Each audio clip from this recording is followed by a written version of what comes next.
fora também, não é?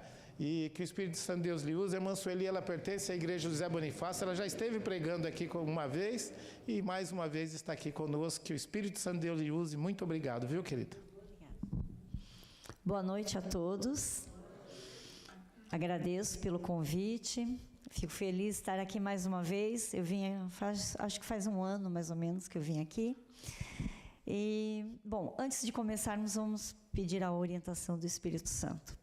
Oremos. Pai querido, nós estamos aqui na Tua presença para abrir a Tua palavra e aprender tudo que Tu desejas nos ensinar. Que Teu Santo Espírito me use, que eu não fale por mim mesma, mas que tudo que eu disser aqui seja dirigido pelo Teu Santo Espírito. É necessário que Tu cresças e eu diminua, e que a Tua palavra se faça presente. Perdoa meus pecados, tudo isso eu te peço e te agradeço em nome de Jesus. Amém. Bom, muitas vezes nós passamos por situações na vida que ficamos impotentes diante dos acontecimentos.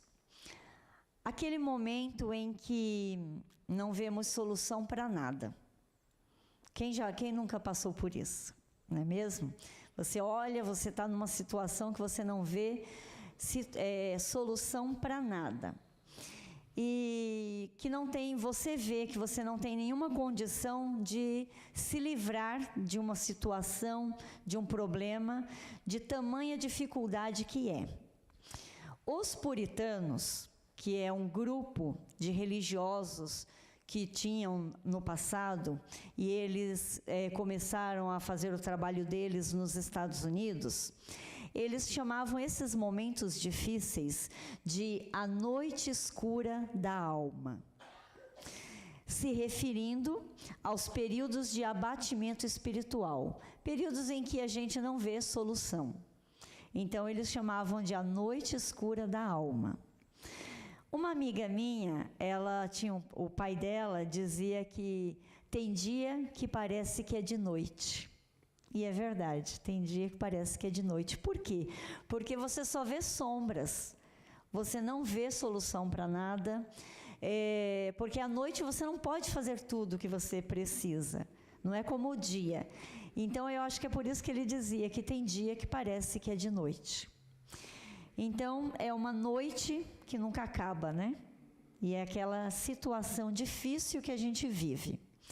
Uma noite escura que nos envolve e parece que não chega ao fim, não amanhece. Podemos ver bem isso no texto, essa situação, no livro de Salmos. Vamos abrir lá, Salmos 116.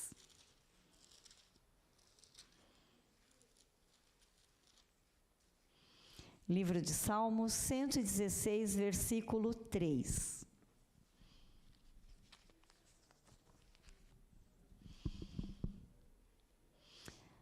Os cordéis da morte me cercaram, e angústias do inferno se apoderaram de mim. Encontrei aperto e tristeza. Então, o que é isso? É um momento de provação que o salmista estava passando, e ele diz que os cordéis da morte o cercaram, e angústias do inferno se apoderaram de mim.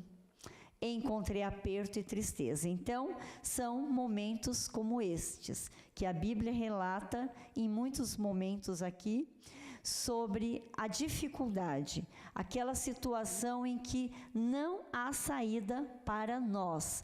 Na nossa visão humana, não tem saída.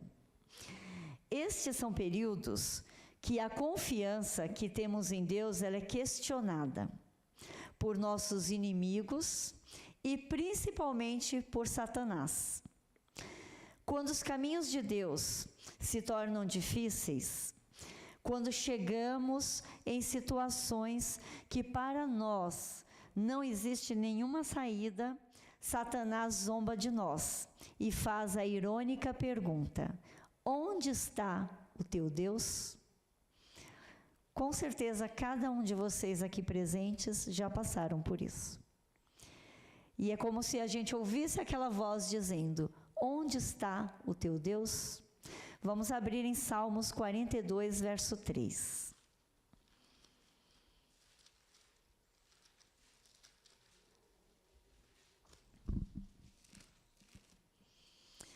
Salmos 42, 3 relata bem isto. As minhas lágrimas servem-me de mantimento de dia e de noite, enquanto me dizem constantemente: onde está o teu Deus? Então o salmista Davi, ele passou por isso. Ele tinha a promessa de Deus para ele ocupar o trono. Ele foi ungido primeiro do que Saul. Mas o que aconteceu? Ele foi ungido, havia aquela promessa, mas Saul tomou o trono, ficou no trono, Deus colocou, porque o povo de Israel queria aquele homem que era alto, forte, bonito, vistoso, foi uma escolha do povo, e Davi vivia sendo perseguido por Saul. E em muitas situações, ele ouvia essa voz dizendo: onde está o teu Deus? E ele tinha que se manter firme diante de tal dificuldade. O salmista, ele comeu pão de lágrimas e era zombado, porque se encontrava em que situação? Numa situação extrema. E nessa situação extrema, nós temos muitos exemplos na Bíblia. José no Egito. José foi vendido, levado para o Egito, e ao chegar lá, ele não via mais solução. Ele achou que nunca mais ele ia ver o pai dele, ele achou que nunca mais ele ia sair da escravidão. Foi para a casa de Potifar. Quando as coisas começaram a melhorar e ele começou a ser bem visto por Potifar, a mulher de Potifar fez toda aquela trama e ele foi jogado na prisão. Mais uma vez ele ficou nessa situação. E ele ouvia aquela voz dizendo: onde está o teu Deus?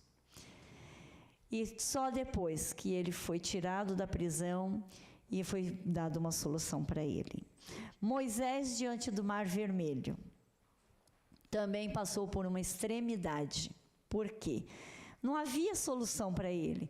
Na frente ele olhava para um lado, os carros de Faraó, vindo a toda velocidade para destruir a todos. E do outro lado, um imenso mar que ele não sabia o que fazer. Ele estava onde? Nas mãos de Deus. Não havia outra solução. A visão humana de Moisés, na visão humana dele, não havia solução. O povo, quantos ali do povo não devem ter murmurado, não murmuraram e disseram que Deus não estava com eles. E questionaram: cadê a presença de Deus? Sadraque, Mesaque e Abidnego, diante da fornalha ardente, não havia solução. Eles sentiram o calor da fornalha. A Bíblia fala que quando eles foram jogados na fornalha, os que jogaram eles na fornalha morreram. Porque a fornalha estava tão quente que quando eles foram jogados, os guardas que os jogaram lá morreram com o mormaço da fornalha. E eles lá dentro ficaram vivos. Daniel também à porta da cova dos leões. Quando ele foi colocado lá dentro, ele não tinha mais nenhuma saída. Eu poderia enumerar muitos outros que estiveram aqui na palavra de Deus nessa situação de extrema necessidade, onde nada podia ser feito para que eles pudessem se livrar. A única coisa que estava nas mãos deles para eles fazerem era confiar em Deus.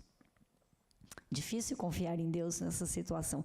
É fácil dizer eu confio em Deus quando eu tenho o alimento na minha mesa, quando eu tenho um cobertor quentinho para me aquecer, quando eu tenho agasalhos, quando eu estou com a minha família toda unida ao meu lado. É muito fácil dizer eu confio em Deus. Mas quando nós entramos numa situação extrema, aí é que a nossa fé ela é provada. E nós começamos a ser, a nossa fé começa a ser trabalhada. E por que ocorre isso? Para que ela seja exercitada, não para que ela venha a fraquejar, mas para que ela seja exercitada. E para abalar essa confiança, o anjo das trevas, ele lança aquela pergunta irônica: onde está o teu Deus?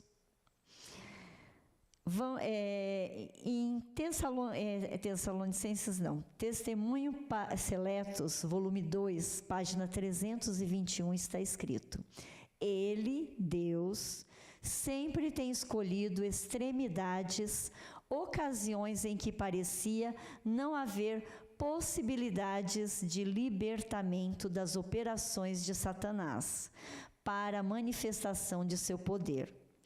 A necessidade do homem é a oportunidade de Deus.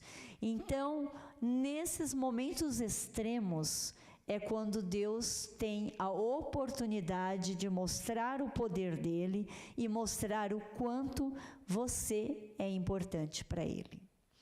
Então, é essa extremidade. Quando Moisés estava ali, diante do Mar Vermelho e diante dos carros de Faraó, ele estava numa extremidade e Deus mostrou para ele que ele é quem estava no comando. Sadraque, Mesaque e Abidnego, Deus mostrou para eles que ele estava no comando. Então é nessas extremidades da nossa vida que Deus ele vai mostrar. Eu costumo dizer que fé é o que tem um bebezinho. O exemplo do que é fé, do que é confiança em Deus, é um bebezinho nos braços de uma mãe. O bebê nos braços da mãe, ele não questiona se ele vai cair, ele não questiona se ela vai dar o mamar na hora certa, ele não questiona nada. Ele está tranquilo e seguro dormindo nos braços dela. Nós não nos lembramos de quando nós estávamos nos braços de nossas mães, mas com certeza nos lembramos de algum momento em nossas vidas em que corremos para os braços delas e elas nos abraçaram. E ali nós nos sentíamos totalmente seguros. Essa é a fé em Deus, é a confiança em Deus. É como um bebê nos braços da mãe que não questiona de nada. Nós, nos braços de Deus, nós não devemos questionar nada. Não devemos nos preocupar se aquela situação extrema vai ser resolvida, porque Ele está no comando de tudo. Deus permite que cheguemos a momentos extremos para que Ele venha em nosso socorro, no momento certo. Enquanto Ele não vem em nosso socorro, é porque ainda podemos suportar. É difícil ouvir isso, né? É difícil. Eu, às vezes, passei já por muitas situações e aí eu pensava, eu não queria ser tão forte, porque se eu não fosse tão forte, Deus iria resolver logo. Então, às vezes, a gente fica com medo, porque a gente vê que a gente pensa que não aguenta mais e Deus fala, não, você aguenta mais um pouco. E a gente fica impressionado, mas é porque o Espírito Santo, ele nos dá essa força. Ele vai trabalhando, ele vai nos moldando. E eu costumo dizer, tem pessoas que se queixam e eu falo, você está reclamando disso agora? Isso que nós estamos vivendo agora, as nossas dificuldades, é só um treinamento para o que vai vir lá na frente. Quando vier a perseguição, quem não aceitou essas provações, quem se rebelou, ficou murmurando, não vai suportar. Não vai, porque a perseguição que vai vir sobre nós não vai ser uma coisa pequena. A Bíblia fala que é uma tribulação qual nunca houve sobre a terra. Então, nenhum povo antes, desde Adão até hoje, nunca sentiu tal tribulação. Então, se eu não suportar as provações que Deus permite que ocorram no meu dia a dia, ou na minha vida, para que eu me prepare para o fim, eu não vou estar preparada. É por isso que muitos, a palavra de Deus diz que no fim, muitos serão tirados, porque não suportarão o fim. Crianças serão tiradas, mas adultos também, porque não vão suportar o fim. Então, tudo que nós vivemos é uma provação. Vamos abrir em 1 Coríntios, capítulo 10.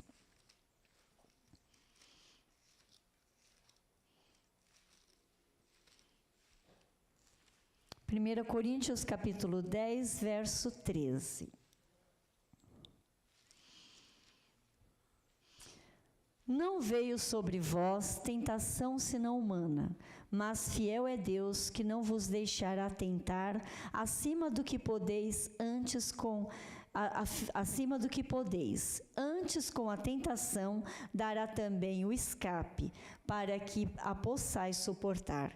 Então, quando vem a dificuldade sobre nós, Deus ele já dá a solução, ele já está preparando ali, para que se você não suportar, se for chegar no ponto que você não vai suportar mais, já vem a solução. Então, nunca você vai ser provado, tentado acima do que você pode suportar. Se você está passando por uma dificuldade e a solução ainda não veio, é porque você ainda precisa ser moldado mais. E não se preocupe, você não vai cair por causa dessa provação, porque Deus sabe até onde você pode suportar. Deus nos conhece muito mais do que nós mesmos. Às vezes a gente fala, eu vou fazer uma autoavaliação minha, mas Deus ele nos conhece muito mais. Por mais que você se autoavalie, nunca você vai ter a certeza de quem você é. Por isso que eu costumo falar, eu costumo dizer muito, eu não jogo pedra no telhado de ninguém, porque o meu telhado é de vidro. Eu não posso dizer, isso eu não vou fazer, eu não sei, eu não estou naquela situação. Então é muito fácil falar, tal pessoa cometeu tal pecado, mas você não sabe o que aconteceu na vida daquela pessoa para ela cometer aquele pecado. Se você estivesse na situação dela, talvez cometeria a mesma coisa. Então, a gente tem que ter sempre isso em mente, que o nosso telhado é de vidro. Então, nós não sabemos. Então, nós não conhecemos o coração de cada um. Mas Deus, Ele nos conhece profundamente. E Ele só vai até onde nós podemos suportar. São nessas situações extremas que somos questionados pelos que estão à nossa volta, mas não partilham da mesma fé. E também, os inimigos, muitos inimigos nossos também questionam, e principalmente o maior inimigo. E o que essas pessoas questionam? Onde está o teu Deus? Quantas vezes eu já vi situações, assim, quem é vegetariano não pode ficar doente. Nossa, é uma coisa... Eu lembro quando meu marido ficou doente, a primeira coisa que a minha família não é adventista, eu tenho uma pequena parte da minha família que é adventista, mas a maioria não. Então, os que não são adventistas, a primeira coisa que vieram falar para mim, mas ele não é vegetariano? Como que ele foi ter isso? Então, é a primeira coisa que começam a questionar. Então, por você ser vegetariano, você tem que ter uma saúde perfeita. Você não pode ficar doente. Por você ser cristão, você não pode cometer pecados. Esses dias, um irmão na igreja teve um atrito comigo, e porque nós fizemos um encontro, e eu pedi que as pessoas não levassem pratos com carne, porque a maioria era vegetariano, e fica aquela situação desagradável, a pessoa, aqui tem carne, isso aqui tem, é desagradável. Então eu pedi, todo mundo concordou do grupo, e ele não concordou, e ele veio me questionar. E ele falou para mim assim, você mastiga o espírito de profecia, os livros de Ellen White, e é arrogante desse jeito, porque está discriminando as pessoas que comem carne. Aí eu fiquei assim, chocada com o que ele me disse, porque eu falei assim, eu não, e ele falou assim, fica se exibindo, que mastiga o Ellen White. Aí eu falei assim, olha, irmão, eu nunca me exibi que eu leio Ellen White, eu nunca me exibi. Muito pelo contrário, eu estou aprendendo, tem muitos livros dela que eu ainda quero ler. E eu nunca falei nada disso, eu apenas pedi e todo mundo concordou. Então, ele criou um atrito por uma questão. E aí ele começou a me questionar. Então, quer dizer, porque eu gosto de ler Espírito de Profecia, eu tenho que ser perfeita? Então, eu não posso errar. Mas eu ainda falei para ele, mas eu não errei, porque se eu tivesse imposto, olha, é assim, pronto. Mas não, eu conversei com o grupo, todos concordaram, menos ele. Aí eu ainda falei para ele, irmão, se você não concordou, me chamasse em particular e vamos conversar.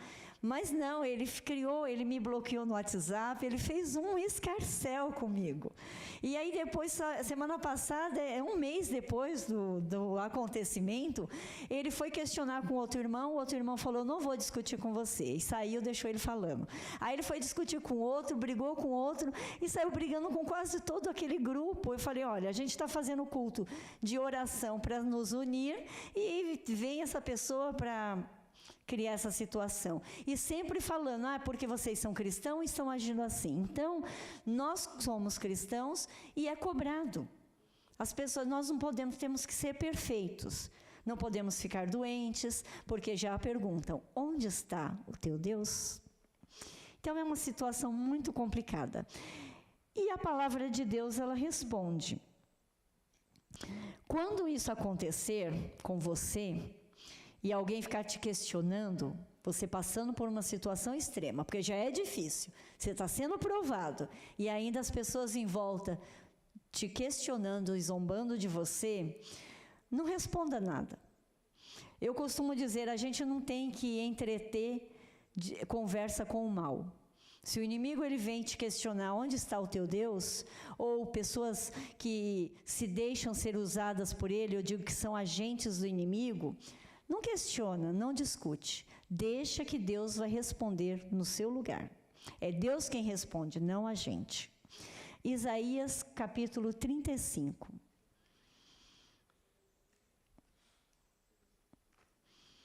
Isaías 35, verso 3. Verso 3 a 4. Fortalecei as mãos fracas e firmai os joelhos trementes. Dizei aos turbados de coração, sede fortes, não temais. Eis que o vosso Deus virá com vingança, com recompensa de Deus, ele virá e vos salvará.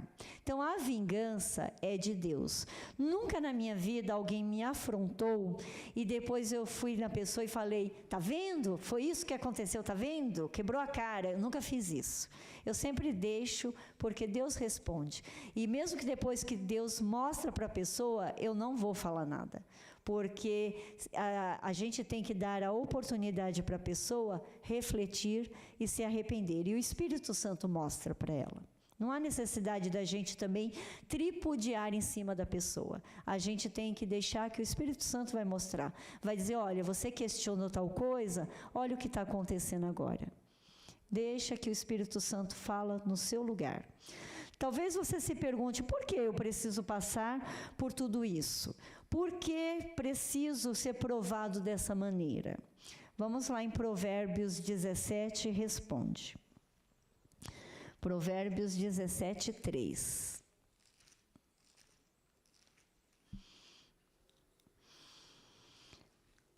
Provérbios 17, 3 diz assim, o crisol é para a prata e o forno para o ouro, mas o Senhor é quem prova os corações. Então, Deus está provando nossos corações, para que possamos aprender a viver sem desonrá-lo. A primeira aprovação é para isso, para aprender a viver sem desonrar o nosso Deus. Que se nós não fôssemos provados, nós iríamos fazer o que nós quiséssemos, é igual um filho. Se você criar seu filho desde pequenininho, sem chamar a atenção dele, sem corrigi-lo, ele vai crescer e vai te desonrar. ele vai te desrespeitar, vai ser uma vergonha para você. Então, você precisa educá-lo. A aprovação de Deus é uma educação sobre nós. Deus está nos reeducando. Nós recebemos uma educação dos nossos pais, e depois que nós conhecemos a verdade, nos convertemos, mesmo quem é adventista de berço, ele tem um momento na vida dele que ele vai se converter. Ele não é convertido só porque ele nasceu dentro da igreja. Tem um momento que ele vai se encontrar com Deus, e ali ele vai se converter. E depois dessa conversão, começa uma reeducação. Nós vamos ser reeducados pelo Espírito Santo. E aí vem as provações. E também nós temos que desenvolver um melhor caráter para melhor servir ao nosso Deus. Saber servi-lo de maneira correta e servir também ao nosso próximo. Não vivermos somente para nós mesmos. Mensagens Escolhidas, volume 2, página 157, está escrito: caso não tivéssemos perplexidades, provas, tornar-nos-íamos presunçosos e exaltados em nós mesmos. Os verdadeiros santos serão purificados e branqueados e provados. Quem são esses verdadeiros santos? Santo porque não peca? Não. Santo porque é separado para Deus. A palavra santo significa separado. Então, esses verdadeiros santos, que somos nós, que fomos separados para Deus, temos que ser purificados, branqueados e provados. Isaías 48, verso 10.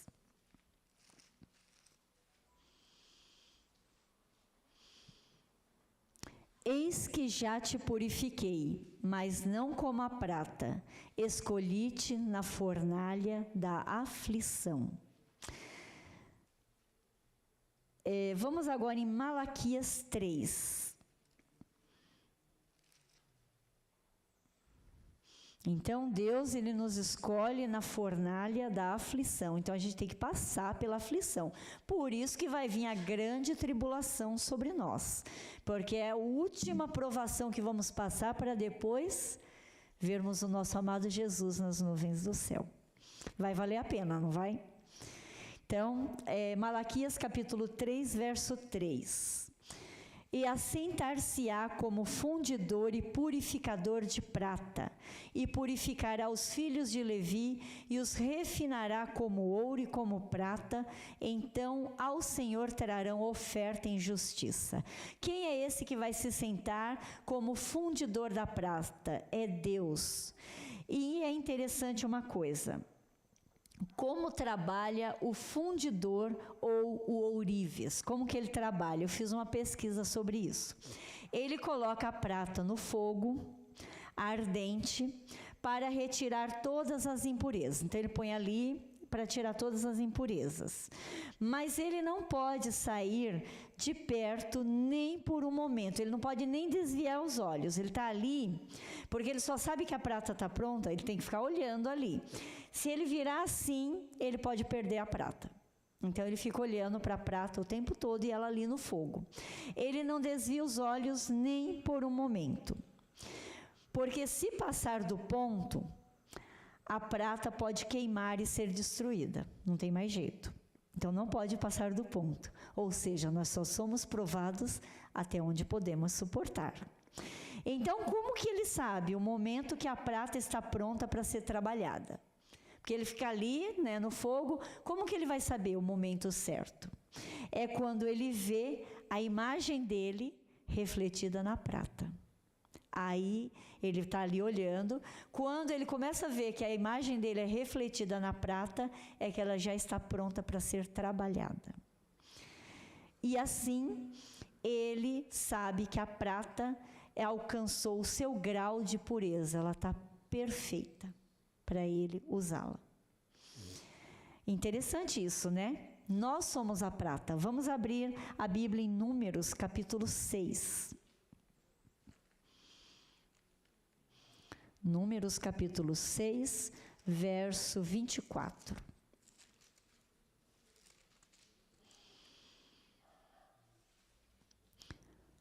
O Senhor te abençoe e te guarde. O Senhor faça resplandecer o seu rosto sobre ti e tenha misericórdia de ti. Eu só entendi esse texto, eu sempre ficava pensando, o Senhor faça resplandecer o rosto sobre ti. Eu não entendia, só entendi quando eu vi essa questão da prata, do fundidor. Porque o que é Deus fazer o rosto dele resplandecer sobre nós? É nós ficarmos no ponto perfeito, no grau que Ele quer de pureza. Então, que Deus faça resplandecer o rosto dele sobre nós, porque Ele está trabalhando em nós. O fogo é a situação extrema em que nos encontramos, e Deus é o ourives, o fundidor. Ele está nos provando sem tirar os olhos de nós. Ele olha o tempo. Vocês já pararam para pensar quantas pessoas tem no planeta Terra? Quantas pessoas? Na última estatística, acho que nós já estamos quase na faixa de 8 bilhões de pessoas no planeta Terra. E Deus olha para nós como sendo um só. Como se só fosse nós no planeta. Isso que é um amor maravilhoso. E Ele não tira os olhos de nós, nem por um momento. Deus, Ele não cochila. Ele não se distrai de nós. O tempo todo Ele olha para nós, porque nós somos a prata. E Ele não tira os olhos de nós para que não sejamos destruídos, até o momento em que Ele verá Cristo em nós. Assim estaremos prontos. Então, quando nós estivermos refletindo a imagem de Cristo, para Ele e para as pessoas, estaremos prontos. Durante toda a história da Bíblia, podemos ver que o tempo de Deus sempre foi exato. Deus nunca se atrasou, nunca perdeu o momento certo, sempre foi exato. Nenhuma prata se perdeu. Se você está passando por uma situação difícil, se você está na fornalha da aflição, saiba que o momento certo vai chegar. E só Deus sabe o momento certo. Muitas vezes nós queremos que o momento certo seja agora, mas não é. Ele tem o tempo certo. E é o momento em que você estará pronto. Ele sabe o momento certo para tudo. Ele sabia o momento certo de Davi, de José, de Jó. Ele sabia o momento certo de Moisés, de Sadraque, Mesaque e Abednego e de Daniel. Então, ele sabia o momento certo de todos. E se te perguntarem ou insinuarem para você aquela pergunta irônica, que eu costumo dizer que é uma pergunta irônica, onde está o teu Deus? Lembre-se que Ele está olhando para você, até que você possa refletir a imagem de Jesus. Então, se alguém perguntar, onde está o teu Deus? Ah, mas você está passando por isso. Mas você não é cristão? Ah, mas você está doente. Mas você não fala sobre a reforma de saúde? Não discuta. Lembre-se que nesse momento Deus está olhando para você. Ele não está olhando para a pessoa que está te questionando. Ele está olhando para você. Vamos abrir a Bíblia lá em Tiago, capítulo 1. O último texto para nós meditarmos.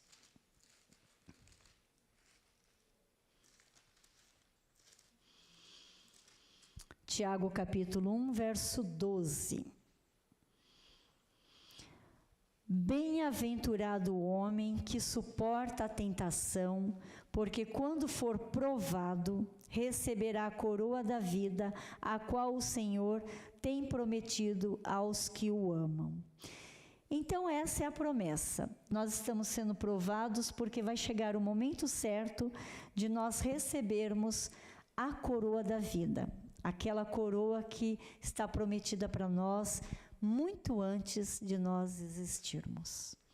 Deus, Ele nos prometeu essa coroa antes da gente nascer. Então, que não nos esqueçamos e que, quando formos questionados, lembremos que nós somos a prata e Deus está olhando para nós e nos purificando até a hora que Ele vai nos ver, vai se ver refletido em nós. Vai cantar um hino ou já pode orar? Vai ter um hino? Tá certo.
Oremos.